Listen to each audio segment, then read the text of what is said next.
Hello students, आज मैं आप लोगों के लिए एक बहुत इंपॉर्टेंट टॉपिक एक्सप्लेन करने वाला हूं। इंडियन कॉन्ट्रैक्ट एक्ट में इस टॉपिक को लेकर स्टूडेंट्स के दिमाग में बहुत ज़्यादा कन्फ्यूजन रहता है और इस वीडियो में मेरा पर्पस ये है कि मैं उस कन्फ्यूजन को पूरी तरीके से क्लियर कर दूं। टॉपिक का नाम है एप्रोप्रिएशन ऑफ पेमेंट्स। ये टॉपिक आप सेक्शन 59 से लेकर सेक्शन 61 तक पढ़ते हैं। तो इंडियन कॉन्ट्रैक्ट एक्ट में स्टूडेंट्स को बहुत ज़्यादा कंफ्यूजन, डाउट्स रहते हैं कि ये एप्रोप्रिएशन का क्या मतलब हुआ और ये एप्रोप्रिएशन ऑफ पेमेंट किस तरीके से काम करता है। एप्रोप्रिएशन के पूरे रूल को समझाने के लिए यहाँ मैं एक केस स्टडी का इस्तेमाल करूँगा और मैं आपको बताऊँगा कि किस तरीके से मनी को एप्रोप्रिएट किया जाए। तो यहाँ एप्रोप्रिएशन वर्ड का मतलब है कि अगर मनी को किसी पर्टिकुलर पर्पस के लिए दिया गया है, तो एलोकेट किया गया है मनी को किसी पर्टिकुलर पर्पस के लिए, वो हम एप्रोप्रिएशन का मीनिंग कह सकते हैं। इसे समझाने के लिए मुझे दो लोगों की जरूरत है, एक lender and second one is borrower. चलिए इनको मैं एक नाम दे देता हूं, लेंडर एंड बोरोवर। मैं इन दोनों को एक नाम दे देता हूं। देखिए, borrower is mister Amar and lender is mister Prem. Mister Prem जो लेंडर है, उन्होंने अपने फ्रेंड अमर को अलग अलग टाइम पे लोन दिया है। लोन कौन सा लोन कब कब दिया है? देखिए, लोन के अमाउंट की हम यहाँ बात नहीं करते, हम जरा ये बात कर लेते हैं कि लोन कब कब दिया है।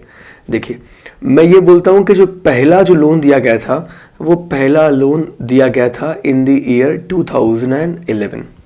दूसरा लोन दिया गया था इन द ईयर 2013 और तीसरा लोन दिया गया था इन द ईयर 2014।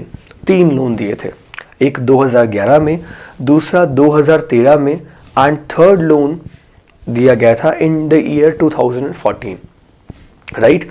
एक ही लेंडर है, एक ही बोरोवर है और लेंडर ने बोरोवर को जो लोन दिया है वो लोन 3 बार दिया है अलग अलग सालों में, 2011 में, 2013 में एंड 2014 में।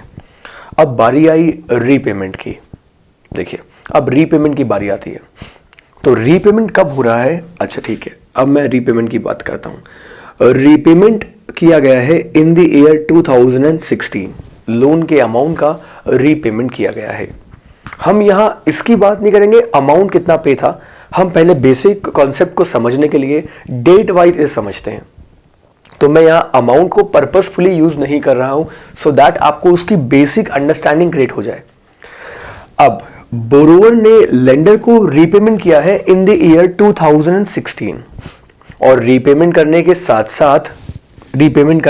साथ अमर ने प्रेम को इस बात के लिए इन्फॉर्म किया है, अमर ने प्रेम को इस बात के लिए इन्फॉर्म किया है कि उस अमाउंट को किस पर्पस के लिए यूटिलाइज किया जाए। इसका मीनिंग क्या हुआ? यानी कि अब अमर ने यहां विथ एप्रोप्रिएशन किया है, विथ एप्रोप्रिएशन।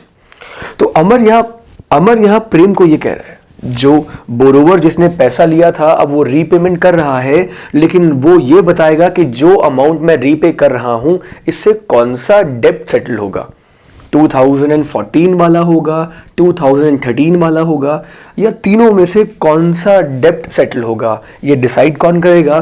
तो मैं बोलूँगा कि ये डिसाइड करने का राइट किसके पास में है? ये डिसाइड करने का राइट बोरोवर के पास में है। तो यहाँ लेंडर अपनी बुक्स में अपने अकॉर्डिंग किसी डेब्ट को सेटल नहीं कर सकता। उसे वही डेब्ट सेटल करना होगा जिस डेब्ट को सेटल करने की डायरेक्शन यहाँ बोरोवर ने दी है। तो यहाँ बोरोवर की डायरेक्शन को फॉलो किया जाएगा। तो यहाँ बोरोवर की डायरेक्शन को फॉलो किया जाएगा। तो यहाँ लेंडर की मर्जी से कुछ नहीं होगा, या आई कैन से कि क्रेडिटर जिसे लोन की रीपेमेंट मिल रही है उसकी मर्जी से कुछ नहीं होगा। जिस लोन की रीपेमेंट करने के लिए कहा है डेटर ने, उसी लोन को सेटल किया जाएगा। अच्छा, मान लीजिए कि अब जो डेटर था या जो बोरोवर था उसने रीपेमेंट की है, लेकिन रीपेमेंट करने के टाइम पे उसने ये नहीं बताया कि जो मैं रीपेमेंट कर रहा हूँ ये मैं कौन से डेब्ट के लिए कर रहा हूँ। उसने सिंपली गया क्रेडिटर के पास और क्रेडिटर को जाकर उसने 5 लाख रुपीस का मान लीजिए अमाउंट दे दिया। एक मैं ये भी यहाँ पे एग्जांपल ले लेता हूँ कि मान लीजिए लोन, जितने भी लोन थे, तीनों लोन थे 5-5 लाख रुपए के, 5-5 लाख रुपए का एक एक लोन था। वो गया और उसने उसको 5 लाख का पेमेंट कर दिया। Now lender is quite confuse. Lender confuse क्यों है, क्रेडिटर कंफ्यूज क्यों है, जिसका मैंने यहाँ पे नाम लिया प्रेम। ये पार्टी कंफ्यूज है। ये पार्टी कंफ्यूज इसलिए है कि मैं इस डेप्ट को, इस पेमेंट को, कि मैं इस पेमेंट को कौन से डेप्ट के अगेंस्ट सेटिस्फाई करूं, 2011 वाला, 13 वाला या 14 वाला। तो जब बोरोवर की तरफ से या डेटर की तरफ से देयर इज नो एप्रोप्रिएशन, तो हम क्या बोलेंगे, तब हम बोलेंगे कि अब जो लेंडर या जो क्रेडिटर है जिसे पैसा मिला है कैन डिसाइड, अब वो डिसाइड कर सकता है कि कौन सा डेप्ट इस पैसे से सेटल होगा, whether it is time barred or not, whether it is time barred or not, time barred or not, चाहे वो डेप्ट टाइम बार्ड हो या वो डेप्ट टाइम बार्ड ना हो। टाइम बार्ड डेप्ट का क्या मीनिंग होता है, as per Indian contract act, as per Indian contract act अगर आपने किसी को लोन दिया है, कोई अमाउंट दिया है, आप वो अमाउंट उससे डिमांड करते हैं और वो आपको देने से मना कर दे, तो जिस दिन उसने मना किया उस दिन कॉज ऑफ एक्शन राइज हुआ, तब से आपको 3 साल का टाइम मिलेगा उसके ऊपर केस फाइल करने के लिए। तब से 3 साल में आप उसके ऊपर केस फाइल कर सकते हैं। केस का रिजल्ट चाहे कभी भी आए, इससे कोई फर्क नहीं पड़ता, लेकिन अगर आपने 3 साल में केस फाइल नहीं किया तो आपका डेप्ट बन गया टाइम बार्ड डेप्ट, और टाइम बार्ड डेप्ट के लिए केस फाइल नहीं किया जा सकता। लेकिन अगर at the time of repayment debtor की तरफ से देयर इज नो एप्रोप्रिएशन, तो अब कौन डिसाइड करेगा, now this shall be decided by the lender.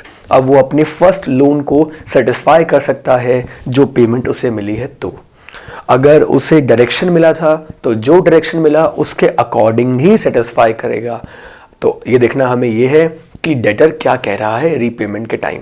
Direction दिया डेटर की चलेगी, डायरेक्शन नहीं दिया तो क्रेडिटर की चलेगी। अब देखिए, अगर बोरोवर ने भी कोई डायरेक्शन नहीं दिया, there is no appropriation from borrower, and lender ने भी कुछ एंट्री नहीं की अपने बुक्स में, कोई भी एंट्री नहीं की, कुछ भी एंटर नहीं किया, बस पेमेंट रिसीव हो गई।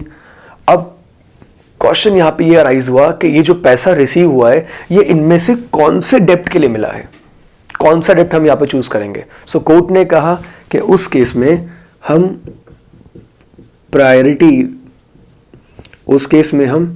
प्रायोरिटी देंगे किसको, टाइम को। जो डेप्ट पहले आया उसका पैसा पहले सेटल किया जाएगा, weather it is time barred or not. Time board डेप्ट है तो उसे भी इस पैसे से सेटिस्फाई किया जा सकता है। अगर दोनों ने कुछ भी डिसाइड नहीं किया है तो उस केस में हम प्रायोरिटी ऑफ टाइम देखेंगे। 2016 में अगर पेमेंट करी है, दोनों ने अप्रोप्रिएट नहीं किया, तो हम ये मान लेंगे कि जो फर्स्ट डेप्ट था उसके लिए इस अमाउंट को सेटिस्फाई किया जाए। तो यहां अगर 5 लाख रुपीस की पेमेंट लेंडर को मिल रही है तो लेंडर इससे अपना फर्स्ट लोन जो है वो सेटिस्फाई कर लेगा। अगर 7 लाख रुपीस की मिल रही है तो 5 लाख रुपीस पहले वाले डेप्ट के एंड 2 लाख रुपीस 2013 वाले डेप्ट में से कम कर देगा, क्योंकि मैंने आपको बताया था कि तीनों लोन 5-5 लाख रुपए के हैं। तो पहले वाले के 5 लाख लेस हो गए और दूसरे वाले के 2 लाख लेस हो गए। एक इंटरेस्टिंग क्वेश्चन एप्रोप्रिएशन के बारे में और आया था कि अगर लेंडर बोरोवर को लोन देता है और उसके बाद जो बोरोवर है या हम बोलते हैं जो डेटर है, अगर वो रीपेमेंट करता है तो वो रीपेमेंट जो होगा वो उससे प्रिंसिपल पहले सेटिस्फाई होगा या इंटरेस्ट का अमाउंट सेटिस्फाई होगा। तो कोर्ट का आंसर ये था कि इसमें पहले इंटरेस्ट सेटिस्फाई किया जाएगा और उसके बाद प्रिंसिपल अमाउंट सेटिस्फाई किया जाएगा। एक और इम्पॉर्टेंट बात, एप्रोप्रिएशन सिर्फ तभी हो सकता है जब दोनों पार्टीज के बीच में देयर आर सेवरल ट्रांजैक्शंस, अगर कोई सिंगल ट्रांजैक्शन हुआ है ना, तो सिंगल ट्रांजैक्शन के केस में एप्रोप्रिएशन ऑफ पेमेंट नहीं होता। सो आई रियली होप कि इस एग्जाम्पल से मैंने आपको काफ़ी कुछ क्लियर कर दिया है कि एप्रोप्रिएशन ऑफ पेमेंट किस तरीके से काम करता है। Stay tune, keep watching, thank you so much.